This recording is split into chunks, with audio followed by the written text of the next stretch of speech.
I have read the allegations brought by the superintendent against Steve Pappas. I've attended all of the hearings. I've listened to all of the testimony. I am judging this case based on the district's own evidence.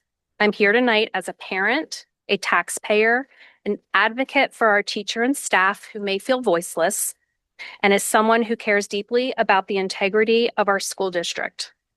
I do not know Steve Pappas personally.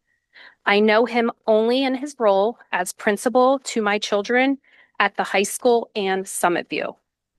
I have 2 daughters in college, and I have a son at WAMS. My concerns are several, but I will focus on the most important. First, the response to these allegations feels grossly disproportionate. Placing an administrator on paid leave for 4 months and retaining outside counsel is a serious and costly action. As taxpayers, we deserve transparency regarding the total cost of these proceedings. It is my understanding those requests under Pennsylvania right to know laws have already been made and delivered to Clayton Avenue. Second, the allegations themselves are troubling in what they do not involve. There are no claims of student harm, academic misconduct, financial wrongdoing, or safety concerns. Instead, the issues appear to center on tone, personality conflict, communication style, and disagreements over decision-making. Third, several of the cited incidents occurred years ago and were addressed at that time.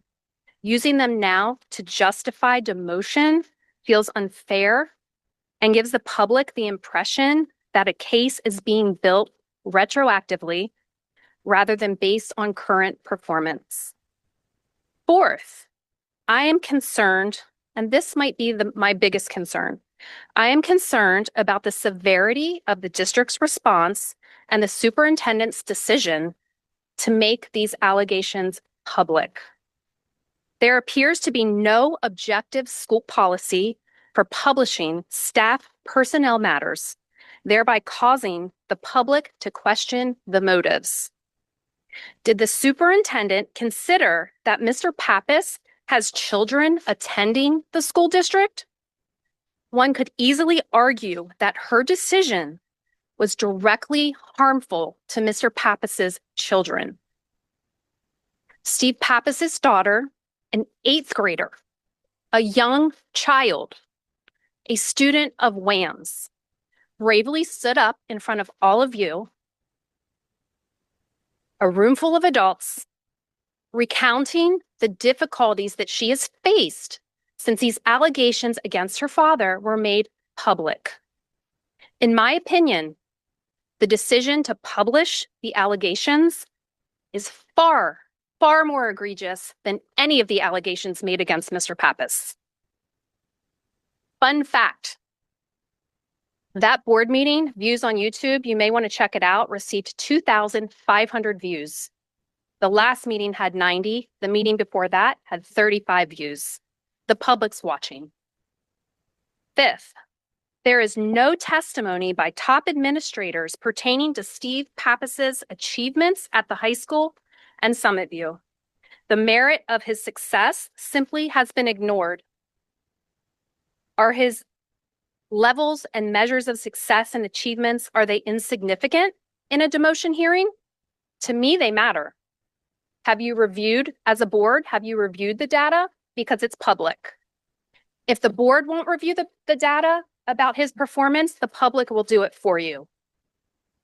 The superintendent testified at the hearing. Steve Pappas did not trust her.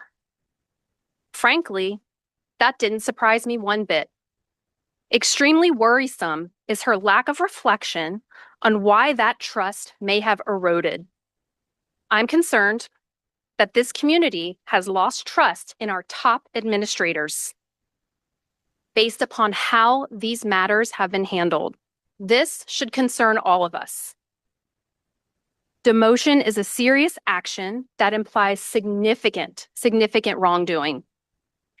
Yet what has been presented is disagreements, miscommunications, and administrative judgment calls.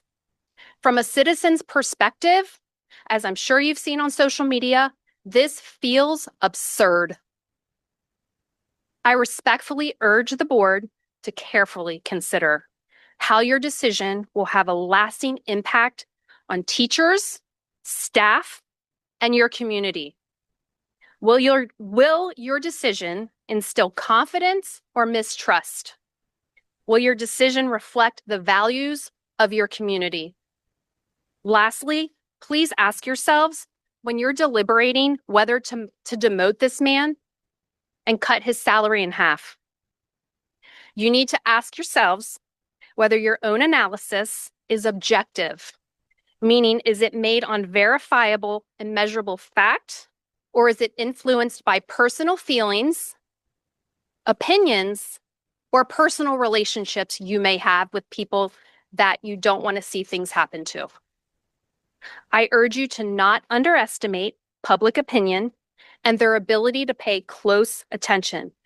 Whoever coined the phrase in this town, "Borough strong," was not wrong. The public is watching and we're watching closely. Thank you.